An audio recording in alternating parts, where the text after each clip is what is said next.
საღამომშვიდობის პირდაპირ ეთერშია ქრონიკა 8 საათზე ახლა ამბობენ ჯავადლევან ჯავაშვიდობას. საღამომშვიდობის გამოშვებაში დღეს ნახავთ. დაკავებულია მიხეილ კალანტი. ბრძოლა გრძელდება, ეს არ არის საბოლოო ჭეშმარიტება. ხორავას ქუჩის საქმის მთავარი მოწმე დაკავებულია. მე მაქვს იმედი, რომ ეს საქმე საბოლოოდ იქნება ბოლომდე მიყვანილი. თუ გამოვლინდება კონკრეტული გადასტომა, ბუნებრივია დადგება პასუხისმგებლობის. როგორ დასრულდება ხმაურიანი საქმის გამოძიება? კვლელობა კახეთში. მისდანა ნაცემია, სახში რომ მოიყვანეს ვერ ვიცანი. რა მოხდა სოფელ ბოდბისხევში? გუბერნატორების რეკორდი 2 წელიწადში დაფარულია 750,000 კილომეტრი. ერთჯერ შემოვლა სუდრის დედამიწის გარშემო. დედამიწას ვერ მოგახსენებთ, მაგრამ სამეგრელოს რეგიონს კი ბატონო. იფლანგება თუ არა საბიუჯეტო თანხები, რა წერია IDFA-ის კვლევაში. ზიშაკეთ არის ქალაქის პარალიზება რა. ძალიან სხვანაირად არის. ქალაქის პარალიზება. სხვანაირად არის. სადაო მშენებლობა ნუცუბიძის ქუჩაზე. არ ჭირდება რომ ჩამაბეტონონ, მინდა რომ ვისუნთქო, მინდა რომ ვიცოდე რომ ხვალ კიბოთი არ მოუკვდები. რას პასუხობენ მოქალაქეებს დედაქალაქის მერიაში. არანაირი სამართლებრივი ბერკეტი ამასთვის რომ მშენებლობა გავაჩეროთ არ გაგვაჩნია. Apple-ის ახალი შესაძლებლობები. Apple მსოფლიოში საუკეთესო პროდუქტს ქმნის. რა სიახლეებს თავაზობს ცნობილი ბრენდი მომხმარებელს.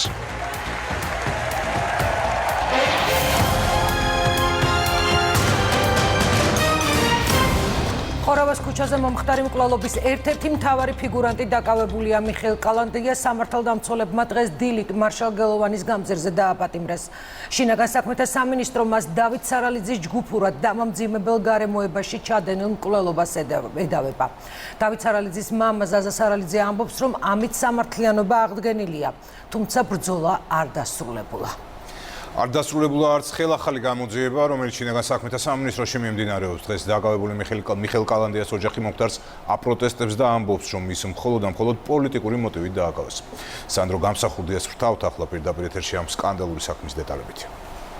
მიხეილ კალანდიას ბრალი ოფიციალურად დაკავებიდან 48 საათში უნდა წარუდგინონ, ამის შემდეგ საქალაქო სასამართლო აღკვეთის ღონისძიების შეფარდების საკითხზე იმსჯელებს. ჯერჯერობით უცნობია, როგორი არის მიხეილ კალანდიას პოზიცია. მისი ადვოკატი ამბობს, რომ დამატებითი განმარტებები მათი მხრიდან მას შემდეგ აკეთდება, რაც ბრალს წარუდგენენ კალანდიას. რაც შეეხება დაკავებულის ოჯახის წევრებს, მიხეილ კალანდიას მამა და ძმა ამბობენ, რომ მათ ოჯახის წევრს არანაირი შეხება არ აქვს დავით სარალიძის მკვლელობის საქმეში.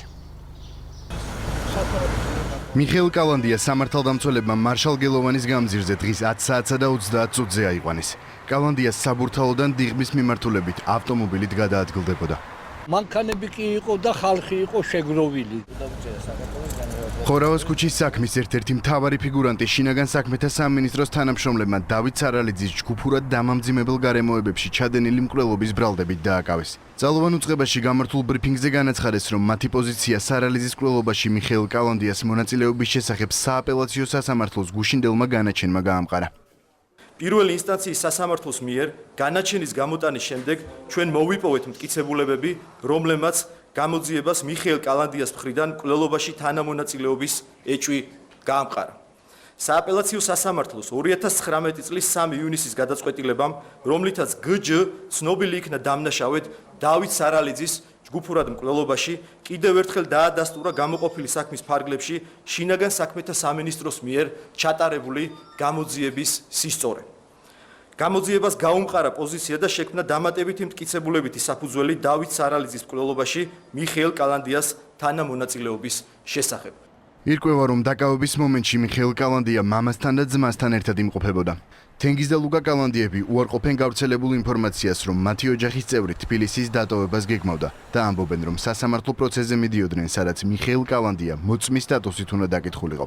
თენგიზ და ლუკა კალანდიები ასევე აცხადებენ, რომ მიხეილ კალანდია ხორავას ქუჩის საქმეზე უდანაშაულოა და ის სამართალდამცველებმა პოლიტიკური მოტივით დააკავეს.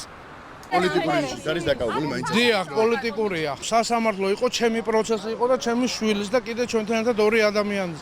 უნდა დაკითხულიყო მიხეილი. მივდიოდ და ბრიკორამასთან დაგვიჭირეს. სად გავბოდი? 2 წელი არ გავქცეულ ვარ, ეხლა გავიქცევი სადმე? მართალი ვარ და რატო გავიქცე? შუა ქუჩაში გაგვაჩერეს ჩაატარეს სპეცოპერაცია, რის შედეგადაც აიყვანეს მიხეილი და მოიყვანეს საქმე. მიხეილი რო დამნაშავე ყოფილიყო, როდესაც ჩვენ 2 დეკემბერს, კი არა, პირველშივე ღამე იგი მივიყვანეთ პოლიციაში, დამნაშავე რო ყოფილიყო, იქიდან არავინ არ გამოუშვა. ჩემი ძმა არის უდანაშაულო და არა იმიტომ რომ ჩემი ოჯახის წევრია და ჩემი ძმა არის. ის არის უდანაშაულო და ძალიან ბევრმა იცის ეს, ვინც ბევრს ლაპარაკობს, იმანაც ძალიან კარგად იცის რომ უდანაშაულოა და ჩვენ ამას სამართლებრივად დავამტკიცებთ. მიხეილ კალანდიას დაკავებით სამართალი აღდგენილია ზაზა სარალიძისთვის. ხორავას ქუჩაზე მოკლული მოზარდის მამა ფიქრობს, რომ ამავე საქმეზე პასუხისგებაში სხვა პირებიც უნდა მიეცნენ. სარალიძეების ოჯახის ადვოკატის აზრით კალანდიას დაკავების შემდეგ სამოხელეო დანაშაულის ნიშნებიც იკვეთება. დიდი მადლობა მინდა გადაუხადო ყველა იმ ადამიანს, ვინც ჩემთან ერთად იბრძოდა ამ სამართლიანობის გზადაგზა, სასამართლო პროცესები წინ არის. ნახოთ პროკურატურა როგორ დაამტკიცებს იმ ბრალეულობას, საბრალი წაუდგინა მიხეილ კალანდიას. ეს საქმე არის ისეთი საქმე, რომელშიც ძალიან ბევრი დარღვევაა, მათ შორის სამოხელეო დანაშაული, მათ შორის სხვა პირთა მონაწილეობა კიდევ საქმეში. ყველა დეტალს უნდა გაეცეს ამომწურავი პასუხი. დაკავების შემდეგ მიხეილ კალანდია ადვოკატმა მოინახულა. ანა კოტეტიშვილი აცხადებს, რომ მისი დაცვის ქვეშ მყოფს ამ ეტაპზე საქმეზე საუბარი არ სურს. გამოძიების დეტალებს ვერ ვისაუბრებ, იქიდან გამომდინარე, რომ ჯერჯერობით ბრალი არ არის ოფიციალურად წარდგენილი, ბრალის ფორმულირება როცა ჩვენ ცნობილი გახდება, პოზიცია შემოხდება. მიხეილ კალანდიას ბრალი ოფიციალურად დაკავებიდან 48 საათში უნდა წარუდგინონ. ამის შემდეგ საქალაქო სასამართლო მის მიმართ აღკვეთის ღონისძიების შეფარდებაზე იმსჯელებს. ხორავას ქუჩის საქმიდან გამოყოფილ სისხლის სამართლის საქმეზე შინაგან საქმეთა სამინისტრომ გამოძიება რამდენიმე თვის წინ დაიწყო. ჩატარებული საგამოძიებო მოქმედებების შედეგად დღემდე პასუხისგებაში 10-მდე ადამიანია მიცემული. მიხეილ კალანდიას დაკავებას წინ უძღოდა სააპელაციო სასამართლოს განაჩენი. მეორე ინსტანციის სასამართლომ დაადგინა, რომ 2017 წლის 1 დეკემბერს არასრულწლოვანმა გბ-მ მოკლა ლევან დადუნაშვილი, არასრულწლოვანმა გჯ-მ კი ჯგუფურად დაუდგენელ პირთან ერთად მოკლა დავით სარალიძე. მადლობა სანდრო, ეს სანდრო გამსახურდია იყო. ახლა ვნახოთ რა პოლიტიკური შეფასებები მოხდა მიხეილ კალანდიას დაკავებას პირველ რიგში დროებითი საგამოძიებო კომისიის წევრების მხრიდან, რომლებიც რამდენიმე თვის განმავლობაში სწორედ ამ სისხლის სამართლის საქმეს სწავლობდნენ. ოპოზიციაც და მმართველი გუნდიც თანხმდება, რომ მიხეილ კალანდიას დაკავებით კითხვის ნიშნები მოიხსნა. პარლამენტის თავმჯდომარემ დღეს იმ დებულების დეტალებიც გაიხსენა, რომელიც უმრავლესობა მოამზადა და რომელშიც ნათქვამია, რომ გამოძიებამ ამ საქმეში მიხეილ კალანდიას როლი უნდა გამოკვეთოს. ნინო არღულიანმა მოისმინა შეფასებები და ის ახლა პირდაპირ ეთერშია. ვიმოქმედებთ ძალიან სწრაფად. ეს განცხადება გიორგი გახარიამ შინაგან საქმეთა მინისტრმა ჯერ კიდევ გუშინ სააპელაციო სასამართლოს გადაწყვეტილების შემდეგ გააკეთა. ამ განცხადებიდან რამდენიმე საათში კი ძალოვანმა უწყებამ ხორავას საქმის ერთ-ერთი მთავარი ფიგურანტი მიხეილ კალანდია დააკავა. მიხეილ კალანდიას დაკავებასთან დაკავშირებით დამატებითი კითხვები დღეს არც უმრავლესობაში და არც ოპოზიციაში არ გაჩენილა. ოპოზიციის წარმომადგენლები დღეს საუბრობენ იმაზე, რომ ახლა შესაბამისმა უწყებებმა პასუხისგებაში უნდა მისცენ ის პირები, ვინც საქმე გააჭიანურა და მათი მტკიცებით, ვინც საქმე გააყალბა. რაც შეეხება მმართველ გუნდს, დღის ბოლოს ჩვენ ამ თემასთან დაკავშირებით მოვისმინეთ პარლამენტის თავმჯდომარის განცხადება. ირაკლი კობახიძე ამბობს, რომ ამ საქმესთან დაკავშირებით საგამოძიებო უწყება აკეთებს ყველაფერს და თუ დამატებით ვინმეს პასუხისმგებლობა ან სამსახურეობრივი გადაცდომა გამოვლინდება, ის აუცილებლად წარსდგება მართლმსაჯულების წინაშე. ხმაურიანი მკვლელობის ოქროს მოწმისა და მთავარი ფიგურანტის დაკავება კითხვის ნიშნებს არც ერთ პოლიტიკურ პარტიაში არ აჩენს. მიხეილ კალანდიას დაკავების შემდეგ საპარლამენტო ოპოზიცია ნაწილობრივი სამართლიანობის აღდგენაზე საუბრობს და სრული სამართლისთვის იმ პირების დასჯას ითხოვს, რომლებმაც მათი შეფასებით თავის დროზე საქმის ფალსიფიკაცია უზრუნველყვეს. იმ მასალების ანალიზის შედეგად, რომელიც ჩვენს ხელთ იყო, გამოიწვია უარედური რეკომენდაცია, რომ მას უნდა წაყენებოდა ბრალი. დღეს ეს მოხდა და მე მაქვს იმედი, რომ ეს საქმე საბოლოოდ იქნება ბოლომდე მიყვანილი, გახსნილი და მართლმსაჯულება შედგება. ეს არის სწორი ნაბიჯი, ეს არის შედეგი საზოგადოების წნეხის, მოქალაქეების აქტიურობის, მათ შორის კომისიის მუშაობის. ეს იყო კომისიის მთავარი რეკომენდაცია ამ პირის ბრალის წაყენება მკვლელობაში თანამონაწილეობაზე. ეხლა უნდა შესრულდეს დანარჩენი რეკომენდაციები, უნდა დაისაჯონ და ბრალი უნდა წარუდგინონ იმ პირებს, ვინც მართლმსაჯულებას ხელს უშლიდა მთელი ამ პროცესის განმავლობაში. სისხლის ხუთწლიანი გარჩევის შესახებ პარლამენტის დადგენილებაში, რომელიც მართველი გუნდის ავტორობით მომზადდა და დამტკიცდა პირდაპირ ნათქვამია, რომ საგამოძიებო უწყებებმა სარალიძის მკვლელობასა და შემდგომ განვითარებულ მოვლენებთან დაკავშირებით მიხეილ კალანდიას როლი უნდა გამოკვეთონ. პარლამენტის თავმჯდომარე დებულების დეტალები დღეს ვრცლად გაიხსენა. იყო გარემოება, როდესაც შეიძლებოდა პირის საკითხვა და არ იყო დაკითხვა ჩატარებული, შეიძლებოდა ჭხრეგი ჩატარება და არ იყო ჭხრეგი ჩატარებული, რა თქმა უნდა, ეს ბადებდა კითხვის ნიშნებს და ზუსტად ეს კითხვის ნიშნები არის ასახული იმ დადგენილებაში, რომელიც უმრავლესობამ დაამტკიცა. ამიტომ, რა თქმა უნდა, ამას შეიძლება ბოლომდე მიყვანა და ამას შეიძლება, რა თქმა უნდა, კონკრეტული პასუხები შესაბამისი სამართალდამცავი ორგანოების მხრიდან, თუ გამოვლინდება კონკრეტული გადასტომა, მათ შორის სამსახურებრივი გულგრილობა თუ რაიმე სხვა სამართალდამცავი ამ შემთხვევაში ბუნებრივია დადგება პასუხისმგებლობისაგან. პირველი კანონმდებელიც და დეპუტატებიც დღეს გამოძიების ქმედებით კმაყოფილები არიან. მართველი გუნდის წევრები ოპონენტებს მოუწოდებენ ტრაგიკული ამბის პოლიტიკური პიარისგან თავი შეიკავონ. ახსოვს თუ როგორ მორალური პასუხისმგებლობის ქვეშ გადადგა საქართველოს მთავარი პროკურორი მაშინ, როდესაც პირველი ინსტანციის სასამართლოს გადაწყვეტილებით ყველა კითხვას ვერ გაეცა პასუხი ამ ძალიან ძიმე საქმეზე. ჩვენ გვახსოვს, რომ ქართულმა ოცნებამ საქართველოს პარლამენტში ასე ვთქვათ შექმნა დროებით საგამოძიებო კომისია, რომელსაც ოპოზიცია ხელმძღვანელობდა და ჩვენ ხედავთ ძალიან აქტიურ საგამოძიებო ქმედებებს, რომელიც დღეს დასრულდა ამ პიროვნების დაკავებით. აგიკულობის გარდა ამ საქმეს ახდა ძალიან სერიოზული სირთულე იქ ჩვენებების მიცემისგან თავის შეკავებაში და იმ პერიოდში მოცემულობა იყო სულ სხვა. და შემდეგ გამოძიების ინტენსივობამ განაპირობა, რასაკვირველია, ბევრ საკითხზე პასუხების მიღება, მაგრამ ნოვიჩქარებთ. არსებობს უდანაშაულობის პრეზუმპცია, რომელიც უნდა დავიცვათ. ჯერ საგამოძიებო სტრუქტურების ჩანაცვლებაზე იყო საუბარი, ეხლა საუბარია სასამართლოს ჩანაცვლებაზე პოლიტიკური პლატფორმით და არ არის ეს მართებული, დაველოდოთ როგორ განვითარდება მოვლენები. მიხეილ კალანდიას დაკავებაზე პრეზიდენტის პოზიცია დღეს მისმა პრესპიკერმა გაახმოვანა. სალომე ზურაბიშვილისთვის მნიშვნელოვანია სამართლიანობის აღდგენა, ისევე როგორც ის, რომ მოკლული მოზარდების მშობლებმა კითხვებზე პასუხები მიიღონ. საქართველოს პრეზიდენტის აზრით ყველაზე მთავარი და ერთადერთი არის ის, რომ აღდგეს სამართლიანობის განცდა, კონდეთ ოჯახებს ყველა კითხვაზე პასუხი და მათ არ კონდეთ არც ერთი შეკითხვა უსამართლობასთან დაკავშირებით.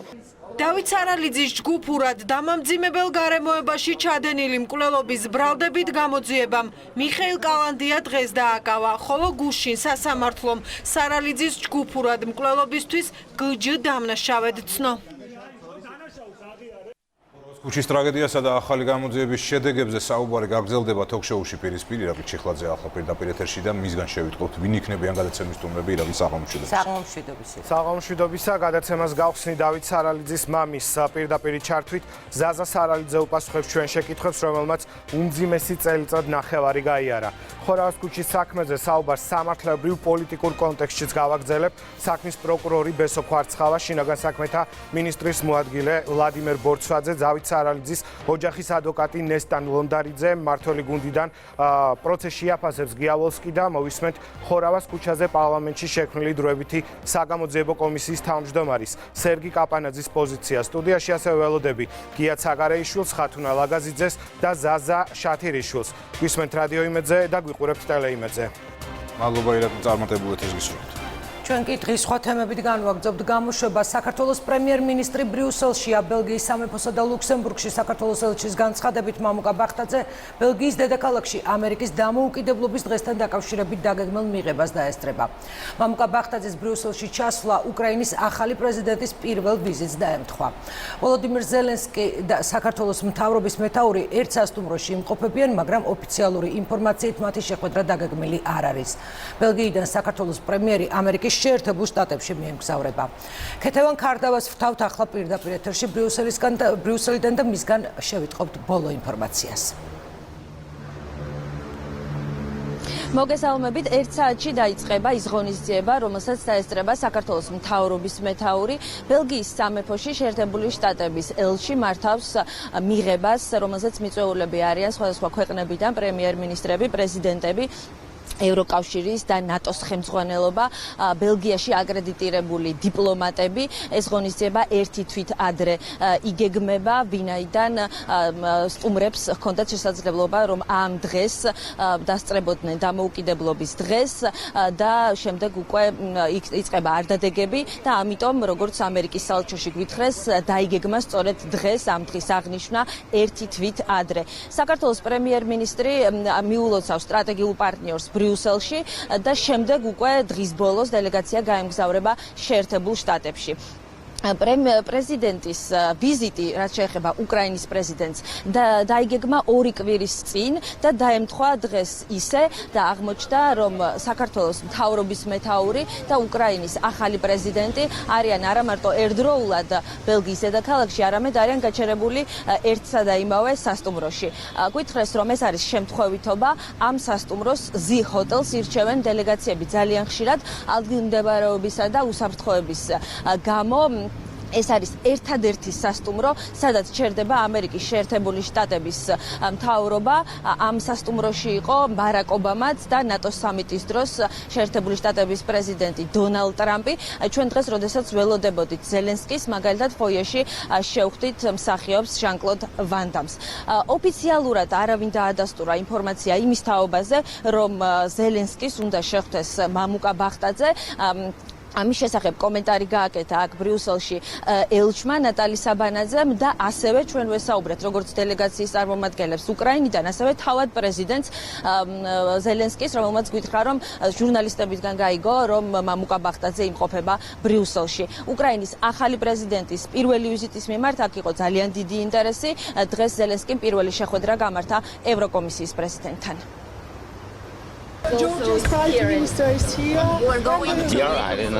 არ ვიცი, არ მინახავს.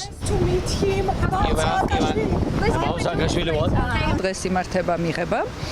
დამოუკიდებლობის აღსანიშნავი 4 ივნისია, 4 ივლისის მაგივრად აწყობს ბრიუსელში ამერიკის ელჩი.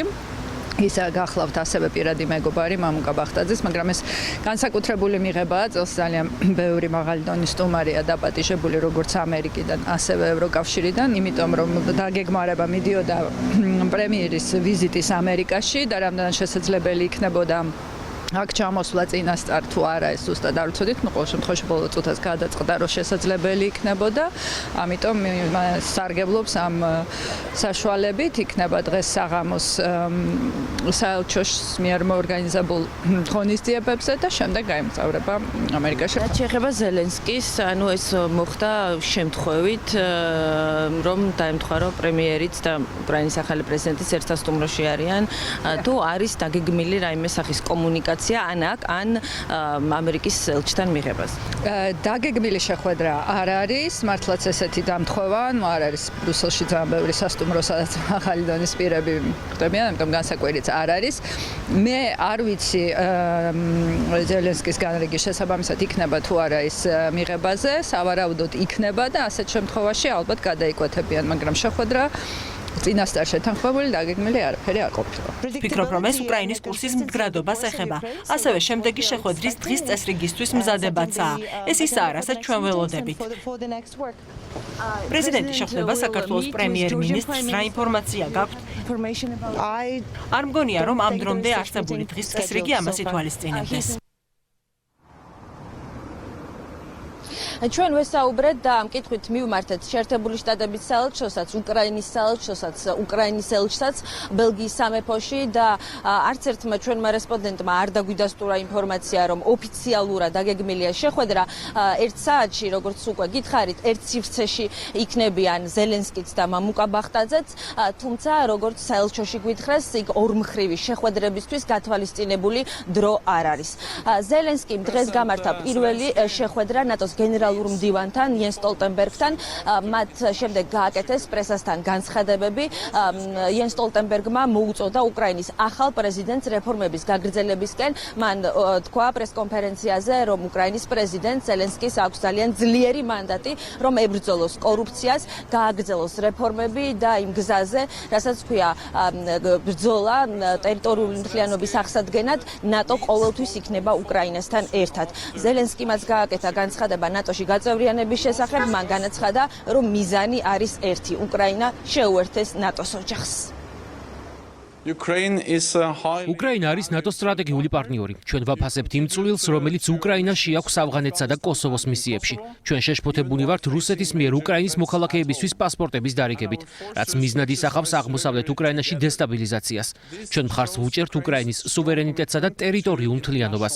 არ ვაღიარებთ რუსეთის მიერ ყირიმის ანექსიას და ვგმობთ რუსეთის აგრესიულ ქმედებებს შავი ზღვის რეგიონში. ჩვენი პასუხი რუსეთის ქმედებებზე არის შავი ზღვის რეგიონში ნატოს გაძლიერება და სტრატეგიულ პარტნიორებთან უკრაინასა და საქართველოსთან თანამშრომლობის გაძლიერება. ივლისში ჩავატარებთ დამატებით წრთნას შავ ზღვაში. ჩვენ განვაგრძობთ უკრაინის მხარდაჭერას და მოვუწოდებთ უკრაინას კორუფციის წინააღმდეგ ბრძოლისა და კანონის უზენაესობის გამტკიცებისთვის მიმართული რეფორმების გაგრძელებისკენ, რაც ხელშეუწყობს ქვეყნის დაახლოებას ნატოსთან. ნატო ღია კარის პოლიტიკის ერთგულია და გვჯერა, რომ ნებისმიერ სახელმწიფოს აქვს არჩევანის თავისუფლება. არც ერთ სახელმწიფოს არ აქვს ამ პროცესში ჩარევის უფლება. უკრაინის სტრატეგიული კურსი არის ევროკავშირისა და ნატოს წევრობა, რაც ქვეყნის კონსტიტუციაშიც არის ასახული და ეს არ შეიცვლება. ჩვენი მიზანი არის პროგრესი და მაღალი ევროპული სტანდარტები. ჩვენი მთავარი პრიორიტეტი უკრაინის მოქალაქეების ცხოვრების დონის ამაღლება და კორუფციის დამარცხება. სასიცოცხლო მნიშვნელობა ენიჭება ეროვნული უსაფრთხოების საკითხს. ჩვენ რუსეთთან მოლაპარაკებებს განვაგრძობთ, მონაწილეობას ვიღებთ მინსკის მოლაპარაკებათა ფორმატში, მაგრამ პირველ რიგში ქვეყნის თავდაცვის უნარიანობის გაზდაა საჭირო. მადლობელი ვართ იმ დახმარებისთვის, რომელსაც ნატო და მოკავშირე ქვეყნები უწევენ უკრაინას. ამასთან მტკიცედ ვთქვათ, გადაწყვეტილი გავატაროთ რეფორმები, რომლებიც ნატოსთან დაგვაახლოვებს. ვიმედოვნებთ, რომ ჩვენი პარტნიორობა კიდევ უფრო გაღრმავდება და უკრაინა გახდება ნატოს წევრი. მიღების დასრულებისთანავე საქართველოს მთავრობის მეთაური ბრიუსელს დატოვებს და გაემგზავრება შეერთებულ შტატებში. ბელგიის დედაქალაქში დარჩება უკრაინის ახალი პრეზიდენტი. ზელენსკის დაგეგმილი აქვს ხვალ შეხვედრა ევროპული საბჭოს პრეზიდენტთან დონალდ ტუსკთან. მადლობ ქეთი ქარდავა საუბრობდა პირდაპირ ეთერში ბრიუსელიდან. და უკვე ამერიკის შეერთებულ შტატებშია საქართველოს განათლების მინისტრი, რომელმაც პირველი შეხვედრა მსოფლიო ეკონომიკური ფორუმის მმართველ დირექტორთან გამართა. საუბრის თემა იყო განათლების რეფორმა და თანამედროვე ტექნოლოგიების როლის სწავლების პროცესში. შეერთებული შტატები განათლების რეფორმის გატარების საკითხში საქართველოს სრულ მხარდაჭერას უცხადებს. ვიზიტის ფარგლებში დაგეგმილია არაერთი მნიშვნელოვანი სამუშაო შეხვედრა, მათ შორის სტენფორდის უნივერსიტეტში. ანი ბერუკაშვილი საუბრობს სან-ფრანცისკოდან. ამერიკის შეერთებულ შტატებში განათლების მინისტრის ოფიციალური ვიზიტის პირველმა დღემ შეიძლება ითქვას, რომ წარმატებულად ჩაიარა. მიხეილ ბატიაშვილი შეხვდა მსოფლიო ეკონომიკური ფორუმის მმართველ დირექტორს, რომელიც ასევე არის ამ ფორუმის ფარგლებში დაარსებული მეოთხე ინდუსტრიული რევოლუციის ცენტრის ხელმძღვანელი. საუბარი შეეხო საქართველოში მიმდინარე განათლების რეფორმას და უშუალოდ დაწყებითი თუ უმაღლესი განათლების პროცესში თანამედროვე ტექნოლოგიების გამოყენებას. შეხვედრის დასრულების შემდეგ მსოფლიო ეკონომიკური ფორუმის მმართველ დირექტორმა განაცხადა, რომ ამ რეფორმის წარმატების შემთხვევაში საქართველო იქნება განათლების კუთხით ლიდერი რეგიონში და შეიძლება ითქვას, რომ მაგალითის მიმცემი სხვა ქვეყნებისთვისაც. ამ შეხვედრით კმაყოფილია განათლების მინისტრიც, რომელმაც ჩვენთან საუბარში კიდევ ერთხელ გაუსვა ხაზი იმას, თუ რამდენად მნიშვნელოვანია, როდესაც განათლების რეფორმის განხორციელებაში საქართველოს მხარს ამერიკის შეერთებული შტატები უჭერს. ყველაზე მნიშვნელოვანი რაც არის, ეს არის სწორედ ჩვენს მიერ დაგეგმილი ეს რეფორმა, რომელიც როგორც თქვით, აბსოლუტურად ხარდაჭერილი და ყველანაირი სურვილი გამოითქვა იმისა, რომ შევქმნათ საქართველოში ერთობლივად ისეთი განათლების რეფორმა, რომელიც ფიქრობ, რომ არა მარტო საქართველოსთვის, არამედ მათთვისაც ძალიან მნიშვნელოვანია, იმიტომ რომ ამან შეიძლება ასევე ჩვენმა მოდელმა მნიშვნელოვანი ასახვას პოვოს სხვა ქვეყანაში. ამიტომ მათი ჩართულობა უზრუნველყოფს ამ გამოცდილებას. და რაც თავარია, კიდევ ძალიან მნიშვნელოვანი იქნება, რომ იგივე საერთაშორისო სხვა მხრიდან დახმარებების კუთხით, მათი მხრიდან ძალიან მნიშვნელოვანი, ესე ვთქვათ, აქტიური მონაწილეობა მივიღოთ. აქტუალებული ვარ თქვენს რეფორმებთან დაკავშირებით. განათლების მიმართულებით საქართველო გახდება წარმატების ნიმუში დანარჩენი მსოფლიოსთვის. მე როგორც ამ სამყაროს მოქალაქე მოტივირებული ვარ, რომ საქართველო ხდება ლიდერი სწრაფად განვითარებადი რეფორმებით. ამიტომ გჯერა განათლების რეფორმის წარმატების და მაქსიმალურად დაუჭერთ მხარს. მსოფლიო ეკონომიკური ფორუმის ფორუმი, რომელიც 50 წლის წინ დაარსდა, ეს არის მულტისექტორული თანამშრომლობის პლატფორმა. ის აერთიანებს მთავრობებს, კერძო სექტორს, სამოქალაქო საზოგადოებას და ჩვენი კარი ღია საქართველოს მთავრობისთვის, ქართველი ხალხისთვის და გვექნება ძლიერი თანამშრომლობა. ოფიციალური ვიზიტის ფარგლებში საკმაოდ მნიშვნელოვანი სამუშაო შეხვედრებია დაგეგმილი ხვალაც. განათლებისა და მეცნიერების მინისტრი თანამედროვე ტექნოლოგიებისა და ინოვაციების ცენტრს სილიკონის ველს ეწევა. ასევე დაგეგმილია შეხვედრა სტენფორდის უნივერსიტეტში. იქ საუბარი შეეხება უმაღლეს განათლებას და რეფორმის ფარგლებში უშუალოდ უმაღლესი განათლების მიმართულებით დაგეგმილ სიახლეებსა თუ ცვლილებებს. აღსანიშნავია, რომ ამერიკის შეერთებულ შტატებში მიმდინარე ოფიციალური ვიზიტის ფარგლებში დაგეგმილ შეხვედრებში მონაწილეობს საქართველოს პრემიერ-მინისტრის მრჩეველი განათლების საკითხებში მიხეილ ჩხენკელიც. ახლა კი რამდენ ლიტრ საწვავს ხარჯავენ გუბერნატორები IDF-i 2017-2018 წლების მონაცემებს აქვეყნებს. არასამთავრობო ორგანიზაციის 21 გვერდიანი კვლევის თანახმად ამ პერიოდში 7 გუბერნატორმა 122,000 ლიტრი საწვავი მოიხმარა. ყველა გუბერნატორი Toyota Land Cruiser-ით გადაადგილდება, კვლევა უკვე გახდა პოლიტიკური აზრთა სხვადასხვაობის მიზეზი. თავად გუბერნატორების საწვავის ხარჯებს რეგიონების მასშტაბით ხსნიან. სოფო ბერიძე მუშაობდა თემაზე და ის ახლა პირდაპირ ეთერშია. კვლევის თანახმად გუბერნატორების თვიური საწვავის ლიმიტი 700-დან 1500 litrამდე მერყეობს და ამავე კვლევის მიხედვით თითო გუბერნატორი დღეში 150 კილომეტრს გადის, რაც IDF-ისთვის, ანუ კვლევის ავტორისთვის, კითხვის ნიშნებს აჩენს, მაშინ, როდესაც დღეში 25 ლიტრი საწვავის დახარჯვა გასაგებია სოზარ სუბარისთვის, რომელიც მთავრობის ადმინისტრაციაში სწორედ რეგიონების მიმართულებას ხელმძღვანელობს, რადგან სოზარ სუბარი ამბობს, რომ გუბერნატორებს თითქმის ყოველდღიურად სხვადასხვა მუნიციპალიტეტებში მოსახლეობასთან შეხვედრა უწევთ. IDF-ის გარკვეული რეკომენდაციებიც აქვს მთავრობისთვის, მათ შორის ერთ-ერთი არის ის, რომ თანამედროვე ტექნოლოგიების მეშვეობით გაკონტროლდეს, სად დადიან გუბერნატორები.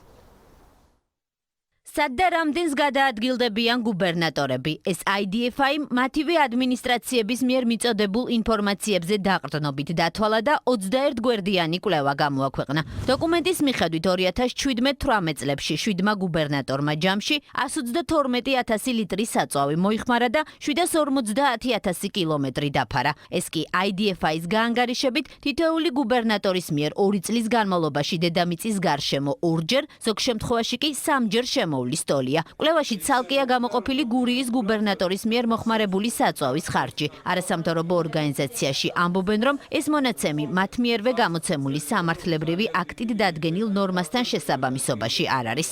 ისინი ყოველდღიურად დაახლოებით გადიოდნენ 150-დან 200 კილომეტრს, რაც ლოგიკურია, რომ აჩენს კითხვებს, რამდენად მიზანშეწონილია ამ ხელა მანძილის გავლა. ჩვენი გამოთვლებით, გურიის გუბერნატორი თუ გადაიხდიდა საბაზრო ფასს, რაც იყო იმ წელს საწვავში, ის დაახლოებით 2300 litrით გადააჭარბებდა მათ მიერ ყოველწლიურად დაწესებულ 9600 litrს. დედამიწას ვინ რამდენჯერ დაარტყმავს წრეს, მე ვერ მოგახსენებთ, მაგრამ სამეგრელოს რეგიონს კი ბატონო შეიძლება წრე დავარტყათ.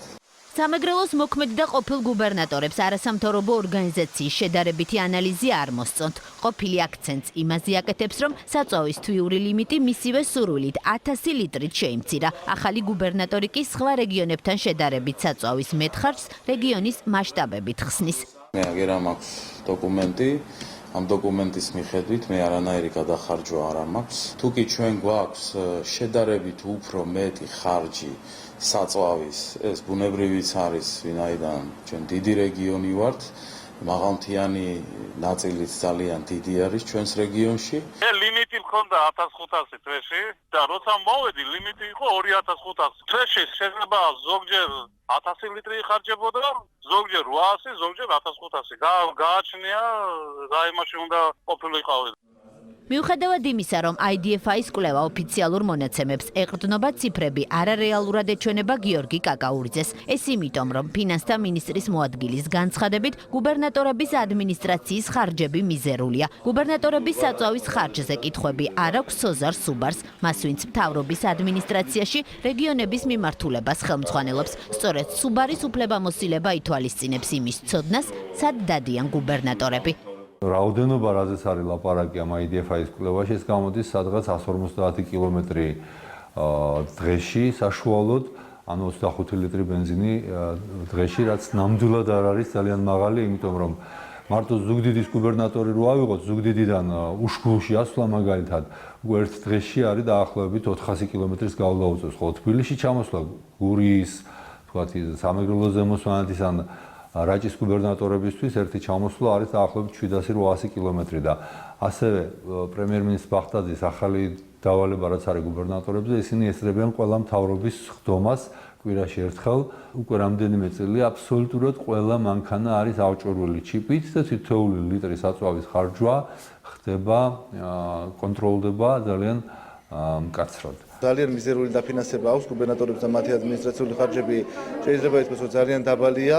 რაც შეეხება კონკრეტული გუბერნატორის საწვავის ხარჯს, ეს ალბათ კონკრეტულ გუბერნატორს უნდა გითხოთ, მე ცოტა გაზვიადებული მგონია ის შეფასება, რომ მთელი დედამიწის გარშემო ეყოფოდა ამა თუ იმ ხარჯის გაწევას.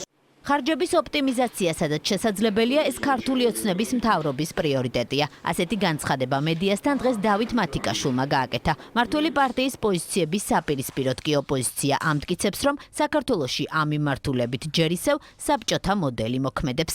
რომ დავთვალოთ სახელმწიფო ჩინოვნიკების დანახარჯები ბენზინის, ეხლა ვიქნებოდით უკვე მარსამდე მისული და შეიძლება გაცდენილიც ყოფილიყავით. საქართველო არის მსოფლიოში ყველაზე თვალსაჩინო ქვეყანა თუ როგორ ემსახურება ბიუროკრატებს პერსონალური მანქანები. ეს არის საბჭოთა კავშირის გადმონაშთი. ადმინისტრაციული ხარჯის დაზოგვას ისე რომ საქმე არ გამოვიდეს და არ გაკეთდეს ცხადი არ შეიძლება, მაგრამ ოპტიმიზაცია ხარჯების ეს არის ნებისმიერი უნდა იყოს ნებისმიერი ხელისუფლების ერთ-ერთი პრიორიტეტი და აქ გარწმუნებთ, რომ ქართული ოცნებაც სწორედ ამ გზით მიდის.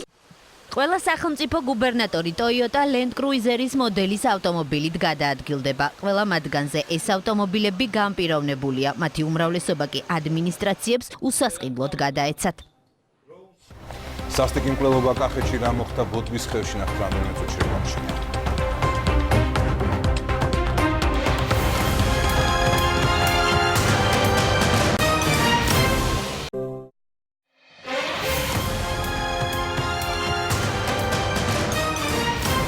რეკლამის შემდეგ ქრონიკა კვლავ ბრუნდება პირდაპირ ეთერში. პროტესტი ნუცუბიძის ქუჩაზე მოსახლეობამ გზა გადაკეტა. აქციის მონაწილეები 15 სართულიანი კორპუსის მშენებლობას აპროტესტებდნენ. ადგილობრივთა მტკიცებით მერის მიერ 28 მარტს გაცემული მშენებლობის ნებართვა უკანონოა. მოსახლეობის პრეტენზიებს არ იზიარებენ მერიაში, მუნიციპალიტეტში ამბობენ, რომ მშენებელ კომპანიას დოკუმენტაცია წესრიგში აქვს.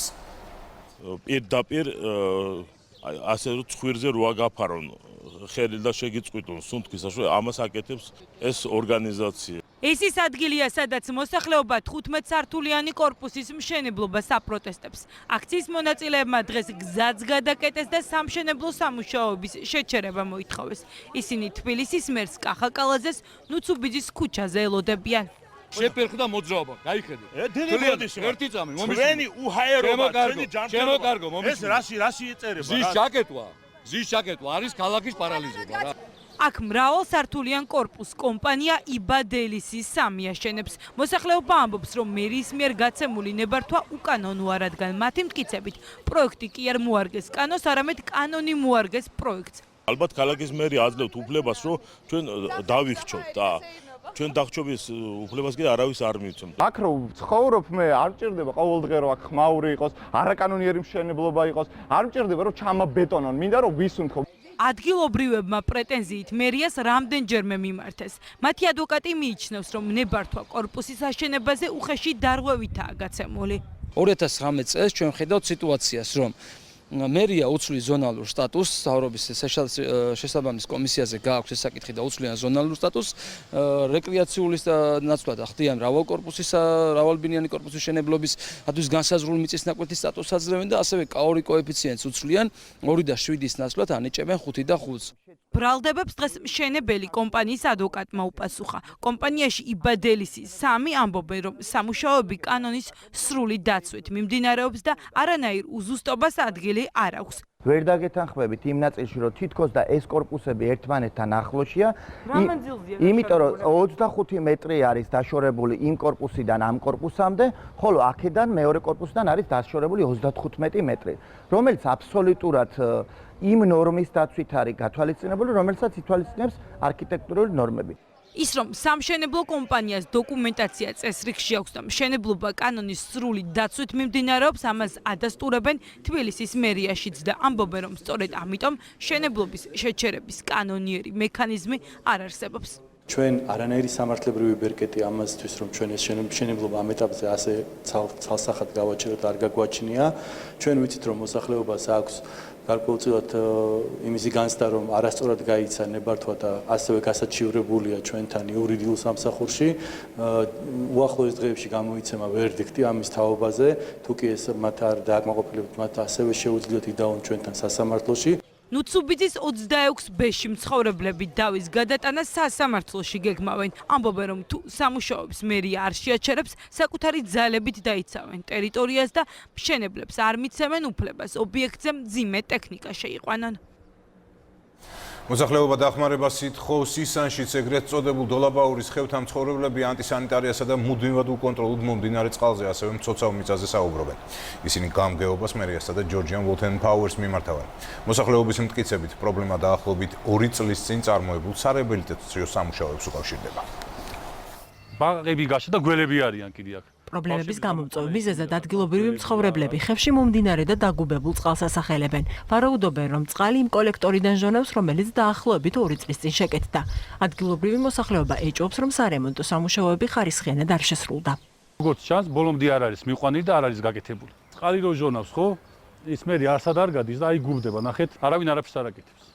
ანტისანიტარიასთან ერთად ადგილობრივ მცხოვრებლებს უსაფრთხოების ზომების არარსებობაც აწუხებთ. ისინი რამდენიმე შემთხვევას იხსენებენ, როდესაც დიდ და დაუცველ ორმოში ჩავარდნას ბავშვები გადაარჩინეს. შეეძლოთ, რომ რამე უსაფრთხოების ნიშანი მაინც გაეკეთებინათ, რომ თქვათ დაცულად გვეგრძნო თავი, მე-7 სართულზე ვცხოვრობ და როგად მოვიხედებით მაღლიდან ყოველთვის ჩანს, რომ დაწეულია. მუდმივად მომდინარე წყლის გამო მცოცავი მიწა. ხევთან ახლოს მცხოვრები მოსახლეობისთვის ერთ-ერთი მთავარი პრობლემაა, რაც მათი თქმით მიმდებარე კორპუსებსა და სახლებს საფრთხეს უქმნის. მიწა მიდის და კორპუსის აქეთ, ესე იგი კორპუსის თანდათან მოყვება ამას. აი ეს მიწა მიდის და ადგილობრივები ყვებიან, რომ პრობლემა დაახლოებით 2 წლის წინ გაჩნდა, როდესაც პატარა ხევი წყლით გაივსო და ტბას დაემსგავსა. როგორც აღმოჩნდა, მაშინ წყლის დაგუბება ცენტრალური კოლექტორის გახეთქვამ გამოიწვია. მოსახლეობის თქმით, დაზიანებული ადგილის მოსაძებნად შესაბამისმა სამსახურებმა მიწის დიდი ნაწილი ამოიღეს და გაიტანეს.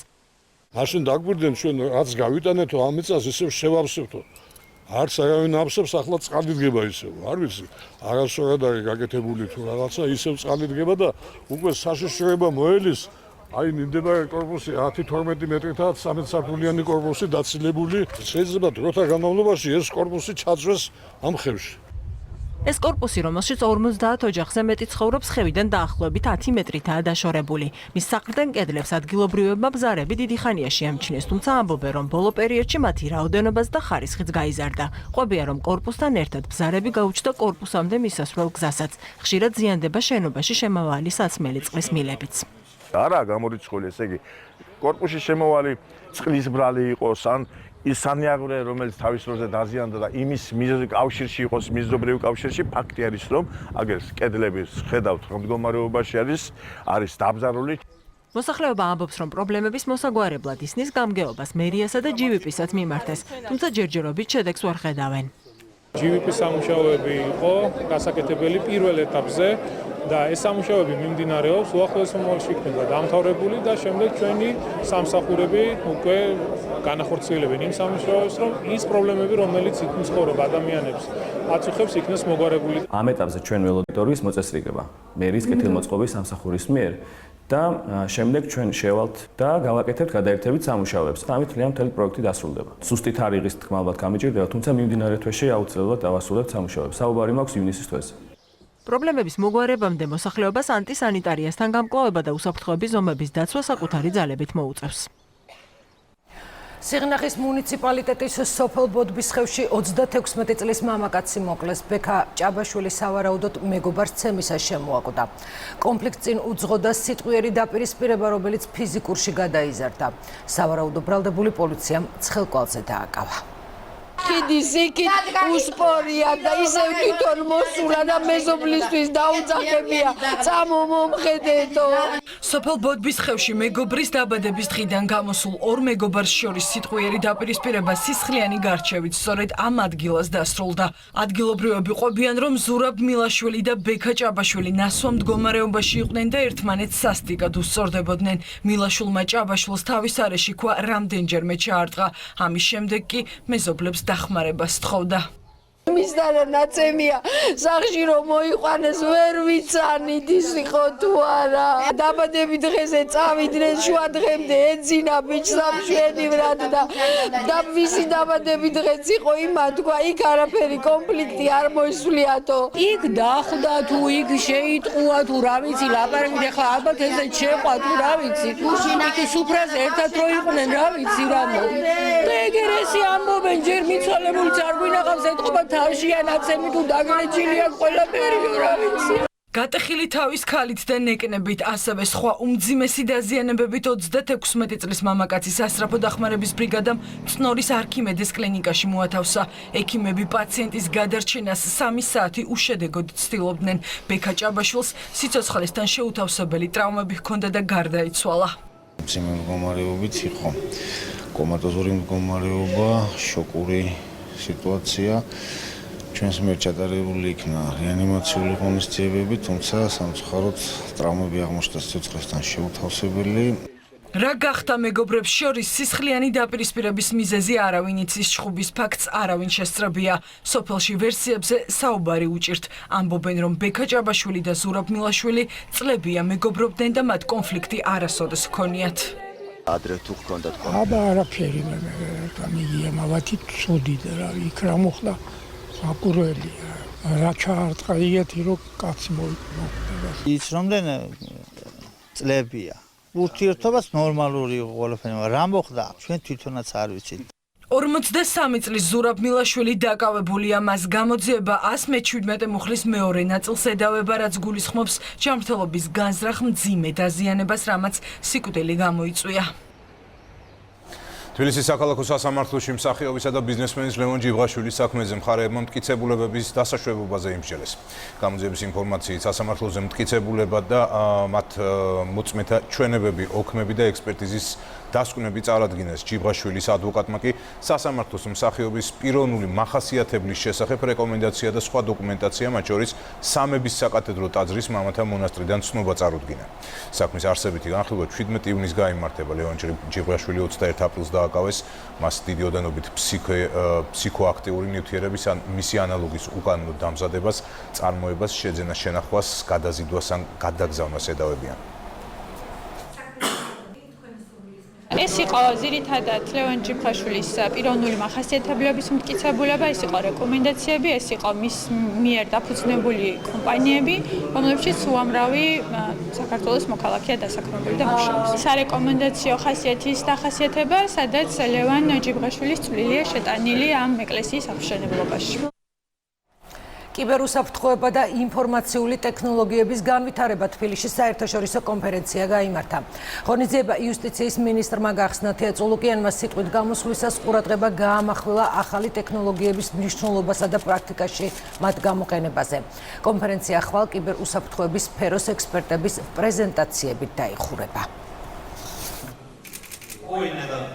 ეს არის იუსტიციის სამინისტროს სხვადასხვა კერძო კომპანიების და ICT ბიზნეს საბჭოს ორგანიზებითა და GIZ-ის მხარდაჭერით წელს ერთ-ერთი ყველაზე მასშტაბური საერთაშორისო კონფერენცია რიგით მე-11, რადგან 700-ზე მეტი მონაწილეა საერთაშორისო დონის კვალიფიკაციის რეგისტრირებული. მნიშვნელოვანია, რომ საქართველოს აქვს ეს შესაძლებლობა იყოს ტრადიციულად მასპინძელი წარმატებების წყალობით, რომელიც ჩვენ გვაქვს სწორედ ელექტრონული მმართველობის დარგში და ახალი ტექნოლოგიების, ინფორმაციული ტექნოლოგიების კორუფციასთან ბრძოლის სფეროში გამოყენების მიმართულებით. ამ კონფერენციის მნიშვნელობა გახლავთ ის, რომ როგორც საჯარო უწყებები, ასევე კერძო სექტორის წარმომადგენლები წარმოადგენენ იმ ინოვაციურ პროექტებს ან წარმატებულ პროექტებს, რომლებიც განხორციელდა საქართველოში ან რეგიონის ქვეყნებში და ამ პროექტების წარმოჩენის შედეგად უფრო დიდი სტიმული უჩნდება სხვებსაც, რომ მეტი კარგი პროექტი განახორციელონ და შემდგომ წარმოადგინონ ამ კონფერენციაზე. ახალი უცხოეთ ახალი ამბები სუდანში საპროტესტო აქცია დაარბიეს შეტაკებებს 30-ზე მეტი ადამიანი ემსხვერპლა ოპოზიციის მტკიცებით უსაფრთხოების ძალებმა მშვიდობიან მანიფესტანტებს ცეცხლი გაუხსნეს. სუდანის სამხედრო საბჭო კი დემონსტრანტთა წინააღმდეგ ცეცხლსასროლი იარაღის გამოყენებას უარყოფს. სუდანის დედაქალაქში არმიის შტაბთან გაშლილი კარვების ბანაკის დარბევა უსაფრთხოების ძალებმა გამთენიისას დაიწყეს. დემონსტრანტთა წინააღმდეგ მათ სრემსადენი გაზი და რეზინის ხელკეტები გამოიყენეს. ის მოდა სროლის ხმაც. ოპოზიცია აცხადებს, რომ სპეცრაზმელებმა მშვიდობიან მომიტინგეებს ცეცხლი გაუხსნეს, რის შედეგადაც 30-ზე მეტი ადამიანი დაიღუპა. უსაფრთხოების ძალებმა დაარბიეს მშვიდობიანი დემონსტრანტები. ჩვენი თანამოქალაქეების მკვლელობაზე პასუხისმგებლობა სწორედ მათ ეკისრებათ, მათ სუდანელ ხალხს უღალატეს. სუდანის გარდამავალი საბჭო მანიფესტანტების დარბევას კატეგორიულად უარყოფს და აცხადებს, რომ ოპერაციის მიზანი ხართუმის ცენტრალურ მოედანზე წესრიგის აღდგენა იყო. წუხართ, რომ მოვლენები ასეთი სცენარით განვითარდა, ოპერაცია ჩატარდა ნილოსის ქუჩაზე, სადაც ვითარება კონტროლს აღარ ექვემდებარებოდა. ჩვენ რევოლუციის სათავებთან ვიდექით და პატივს ვცემთ რევოლუციის მთავარ მონაპოვარს, აზრის გამოხატვის თავისუფლებას, მაგრამ ყველაზე მაღლა ჩვენი მოსახლეობის უსაფრთხოება დგას. მათი ქმედებები დიდი ხანია გასცდა კანონიერების ფარგლებს. ამიტომ იძულებულნი გავხდით წესრიგის აღდგენაზე გვეზრუნათ, თუმცა ჩვენს ჯარისკაცებს ცეცხლსასროლი იარაღი არ გამოუყენებიათ. სამხედრო საბჭო პირობასდებს, რომ მომიტინგეებს შეკრების უფლებას ისევ მისცემს და მომდევნო 48 საათის განმავლობაში ოპოზიციასთან მოლაპარაკებებს განაახლებს. თუმცა ოპოზიცია დიალოგზე უარს ამბობს და სუდანის მოქალაქეებს საყოველთაო დაუმორჩილებლობისკენ მოუწოდებს. მასობრივ გაფიცვას უკვე შეუერთდა სუდანის პილოტთა კავშირი, რის გამოც ხარტუმის საერთაშორისო აეროპორტი ფაქტობრივად აღარ ფუნქციონირებს. მასშტაბური საპროტესტო აქციები სუდანში გასული წლის დეკემბერში პურის გაძვირების გამო დაიწყო და აპრილში პრეზიდენტ ალ-ბაშირის გადაყენებით დასრულდა. 11 აპრილს ხელისუფლება დროებითმა საბჭომ ჩაიბარა. ოპოზიცია სამხედრო მაღალჩინოსნებს ხელისუფლების უზურპაციაში ადანაშაულებს და სამოქალაქო მმართველობის აღდგენას ითხოვს. ხარტუმსა და ქვეყნის დიდ ქალაქებში საპროტესტო გამოსვლები 2 თვეზე მეტია გრძელდება. შეერთებული შტატების პრეზიდენტი ბრიტანეთში ვიზიტს განაგრძობს. თეთრი სახლის ლიდერსა და ამერიკის პირველ ლედის ტერეზა მეიმ დაუნინგ სტრიტზე უმასპინძლა. ამის შემდეგ ტრამპმა და მეიმ ერთობლივი პრესკონფერენციაც გამართეს. თეთრი სახლის ლიდერმა ღიად განაცხადა, რომ ევროკავშირიდან ბრიტანეთის გასვლა სწორი გადაწყვეტილებაა და ბრექსიტი გაერთიანებულ სამეფოს სარგებლობას მოუტანს. დონალდ ტრამპმა ტერეზა მეის ნაყოფიერი თანამშრომლობისთვის მადლობა გადაუხადა. ლეიბორისტული პარტიის ლიდერს ჯერემი კორბინს კი ნეგატიური ძალა უწოდა და არც ის დაუმალავს, რომ კორბინთან შეხვედრა არ ისურვა. შეერთებული შტატების პრეზიდენტის ვიზიტი ბრიტანეთში საპროტესტო აქციების ფონზე მიმდინარეობს. ბრიტანეთი და შეერთებული შტატები ისტორიული პარტნიორები არიან. ჩვენ გვაქვს საერთო ღირებულებები, რომელსაც ძალიან ვუფრთხილდებით. ამიტომ მოხარული ვარ მივესალმო პრეზიდენტ ტრამპს ბრიტანეთში. ჩვენ ვისაუბრეთ არაერთ მნიშვნელოვან საკითხზე, უსაფრთხოებასა და ეკონომიკის თანამშრომლობის გაღრმავებაზე. შევთანხმდით იმაზე, რომ ბრექსიტის შემდეგ ამბიციური სავაჭრო შეთანხმების დადება გვსურს. ხვალ ჩვენ ავღნიშნავთ პორტსმუტის მოვლენების 75 წლის თავს. ბრიტანეთისა და შეერთებული შტატების მეგობრობა ისეთივე ძლიერია დღეს, როგორც 75 წლის წინ იყო. პირველ რიგში მადლობა მინდა გადაუხადო დედოფალს გულთბილი მასპინძლობისთვის. მადლობას ვუხდი გაერთიანებულ სამეფოს ერთგული პარტნიორობისთვის და იმ წვლილისთვის, რაც საერთაშორისო ტერორიზმის წინააღმდეგ ბრძოლაში შეაქვს. დავეთანხმები პრემიერ მეის იმაში, რომ ბრიტანეთმა ევროკავშირიდან გასვლის შემდეგ შესაძლოა შეერთებულ შტატებთან საუკეთესო სავაჭრო შეთანხმება გააფორმოს. მე დიდ პატივს ვცემ პრემიერ მეის, როგორც პროფესიონალს, რომელთან მუშაობაც ჩემთვის სასიამოვნო იყო და ვფიქრობ, რომ ბრექსიტი ბრიტანეთს სარგებელს მოუტანს. რაც შეეხება ჯერემი კორბინს, მე მას არ ვიცნობ. მას სურდა დღეს ან ხვალ ჩემთან შეხვედრა, რაზეც უარი ვთქვი, რადგანაც მაშინ ნეგატიურ ძალას ვხედავ. მე ის მაკრიტიკებდა, არ მიყვარს კრიტიკულად განწყობილი ადამიანები. სიახლეები Apple-ისგან კომპანიამ მოხმარებლებს ოპერაციული სისტემა iOS 13 და პირადი ინფორმაციის დაცვის განახლებული ვერსია წარუდგინა. კომპანიამ ასევე უარი თქვა iTunes-ის გამოყენებაზე, რომელმაც რეალურად აქტუალობა უკვე დიდი ხანია დაკარგა. კომპანია Apple iTunes-ის გამოყენებაზე უარს ამბობს და მას Apple Music-ით, Apple Podcast-ითა და Apple TV-ით ჩაანაცვლებს. სან-ხოსეს მსოფლიო კონფერენციაზე მომხმარებლებს უსაფრთხოების ახალი სისტემაც გააცნეს. კომპანიის ვიცე-პრეზიდენტის თქმით, ინფორმაციის უსაფრთხოება ადამიანის ფუნდამენტური უფლებაა და ამიერიდან აღარ იქნება აპლიკაცია, რომელსაც მომხმარებლის ადგილსამყოფელის დაზუსტება სჭირდება. წვდომის უფლებას ყოველჯერზე მოითხოვს, რადგან Wi-Fi-ისა და Bluetooth-ის სიგნალებით ლოკაციას ავტომატურად აღარ განსაზღვრავს. მინდა ჩართვის ფუნქცია გაჩვენოთ. ასეთი ხილაკები ყველას გვინახავს, რომლებიც სოციალური ქსელის აპლიკაციის გამოყენებას გვთავაზობს, მაგრამ ეს შეიძლება პირადი მონაცემების ფასად დაგვიჯდეს. მინდა ეს პრობლემა გადავჭრათ. გამოსავალი უკვე გვაქვს. მას ქვია Sign in with Apple. ეს არის უსწრაფესი გზა, თანაც პირადი მონაცემების გაზიარების გარეშე. Apple Music-ი ან iTunes მომავალი ერთი კი არა, სამი აპლიკაციაა. ესენია Apple Music-ი, Apple Podcast-ი და Apple TV. ავტორიზაციის ახალი მექანიზმით მომხმარებელი შეძლებს თავისი ელექტრონული მისამართის დაფარვასაც, რადგან Apple შექმნის ტექნიკურ მისამართს, რომელიც ფილტრის ფუნქციას შეასრულებს. Apple მსოფლიოში საუკეთესო პროდუქტს ქმნის, რომელიც მსოფლიო კლასის კომპიუტერის სისტემის შემადგენელ მოწყობილობასა და სამომხმარებლო პროგრამულ პაკეტებს აერთიანებს, რათა მომხმარებელს საუკეთესო მომსახურება შესთავაზოს. Apple-ის გუნდმა მსოფლიო დეველოპერების კონფერენციაზე კიდევ ერთი სიახლე წარადგინა. ესაა iOS 13. ახალ ოპერაციულ სისტემას ეგრეთ წოდებული dark mode, ანუ შავი ფონი აქვს. ახალ ოპერაციულ სისტემაში გაუმჯობესებულია smartphone-ის მანევრირებაც, ანუ ორჯერ სწრაფად ხდება შესაძლებელი აპლიკაციის გახსნა. გარდა ამისა, განახლებულია კლავიატურა, რადგან ბეჭდვისას უკვე შესაძლებელი იქნება ტექსტის აკრეფა თითის ეკრანიდან მოუშორებლად.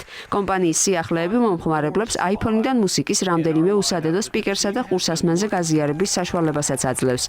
ვიზუალური მხარე შეეცვალა Reminders და დაემატა ახალი ფილტრები. სიახლეა Find My აპლიკაციაშიც, რომელიც დაკარგულ მოწყობილობას იმ შემთხვევაშიც იპოვნის, თუ ის მიუწვდომელია. და ბოლოს კონცერნმა მასშტაბურ ღონისძიებაზე 28 ბირთვიანი პროცესორის მქონე Mac Pro 6K მონიტორით წარადგინა. საქართველოში ტურისტული ვიზიტების კუთხით პოზიტიური ტენდენციაა და 2018 წლის მაისთან შედარებით 18%-ით არის მომატებული. ტურისტების რიცხვის ზრდის პარალელურად იზრდება ტურიზმისგან მიღებული შემოსავლები და სასტუმროების რაოდენობაც. სტატისტიკას ტურიზმის ეროვნული ადმინისტრაცია ავრცელებს. საქართველოში ტურისტული ვიზიტების რიცხვი რომ გაიზარდა, კადრებშიც კარგად ჩანს. ტურისტებს ყველა ფეხის ნაბიჯზე ვხვდებით. მე უკვე მიყვარს თქვენი ქვეყანა, მეორედ ვარ და უკვე ყველაფერი მოვიარე, აქ ყველაფერია კარგი დასვენებისა და გართობისთვის. საქართველოზე ინფორმაცია ინტერნეტში ვიპოვეთ. მანამდე ჩვენი მეგობრები იყვნენ და ძალიან კმაყოფილები დაბრუნდნენ. იმედი გვაქვს ჩვენც იგივე ემოციებით წავალთ.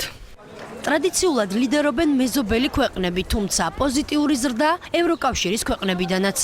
წინა წლის ანალოგიურ პერიოდთან შედარებით ვიზიტების რაოდენობა 48.2%-ით გაიზარდა გაერთიანებული სამეფოდან, შვედეთი 31.2%, პოლონეთი 27.2%, გერმანია 26.4%, საფრანგეთი 26%, ნიდერლანდები 22.3%. საერთო ჯამში მხოლოდ მაისში საქართველოს 424,514 ტურისტი ეწვია. 2019 წლის იანვარ-აპრილში საქართველოში საერთაშორისო მოგზაურობიდან შემოსავალმა 856 მილიონი დოლარი შეადგინა, რაც 66 მილიონით მეტია წინა წლის ანალოგიურ მაჩვენებელზე.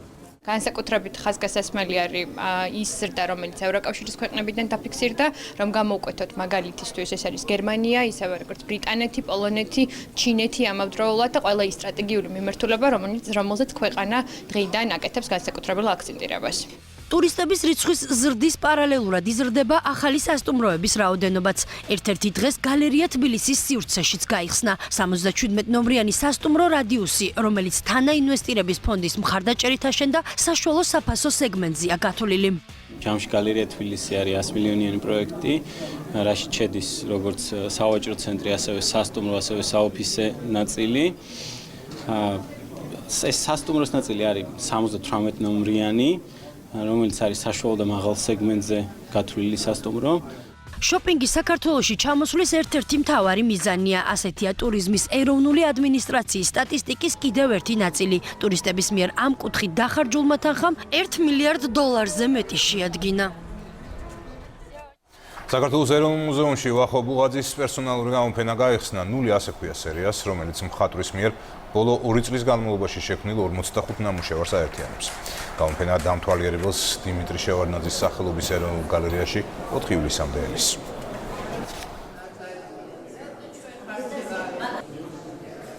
ეს არის პროცესი, რომელიც დავუშვათ ახლა ხატავ, დღეს რო დახატავ, ხვალ უყურებ რა, შედეგს ხვალ ხედავ, იმიტომ რომ სველია ვერ იღებ ვერაფერი და ვერ ხედავ იატაკზე ან მაგიდაზე. მეორე დღეს არის შედეგის ესე იგი შეიძლება ნახო გამოვიდა თუ არ გამოვიდა. უმეტესობა შეიძლება არ გამოვიდეს და ამიტომ ქვია ყოველდღე ერთ და იგივე პროცესი იწყება. რა სუნთლიანად ისევ ნოლიდან რაღაც ერთ და იგივე ტილოები, ერთ და იგივე საღებავებით რაღაცა და ამიტომ ქვია ნოლიც. იმიტომ რომ ნოლიდან იწყება ყოველთვის. ძალიან დინამიური გამოფენა. მინდა მიულოცო ახოს, რომ ესეთი წარმატებული გამოფენა გაიხსნა და უსურვებ ბევრ გამოფენებს. ეს გამოფენა გაგრძელდება 1 თვეს და წარმოდგენილი 45 ნამუშევარი. სოლიდარობის ფონდი 9 ივნისს დაარსებიდან 5 წლის იუბილეს აღნიშნავს. ქველმოქმედებისთვის ამჯერად ახალგაზრდა ფოტოგრაფები გაერთიანდნენ. მსახიობი ბავშვებისა და ბენეფიციარების მონაწილეობით გადაღებული ფოტოები ღვინის ქარხანაში გამოიფინება. ფოტოკამერაზე აღბეჭდილი მათი სახეების მიღმა არსებული რეალობა თანადგომას ითხოვს. ისინი სოლიდარობის ფონდის ბენეფიციარები არიან. მალე მათი პორტრეტები ერთ გამოფენად იქცევა. გამოფენა, რომელმაც რამდენიმე ფოტოგრაფი ქველმოქმედებისთვის გააერთიანა. ძალიან მიხარია, რომ მონაწილეობა მივიღე ამ პროექტში. ბავშვებთან მუშაობა, ხშირად არ მიწევს და ძალიან სასიამოვნო აღმოჩნდა. და ყველას უსურვებდი, რომ მსგავს სიტუაციებში არ გაუშვან შანსი ხელიდან და ყოველთვის მიიღონ მონაწილეობა. პროექტში თანატოლების დასახმარებლად ფონდის პატარა მეგობრები ჩაერთნენ. მათ ფოტოებს ფერადი და მხიარული გზავნილი აერთიანებს. თითოეულმა ფოტოგრაფმა პროექტისთვის კონკრეტული თემა შეარჩია.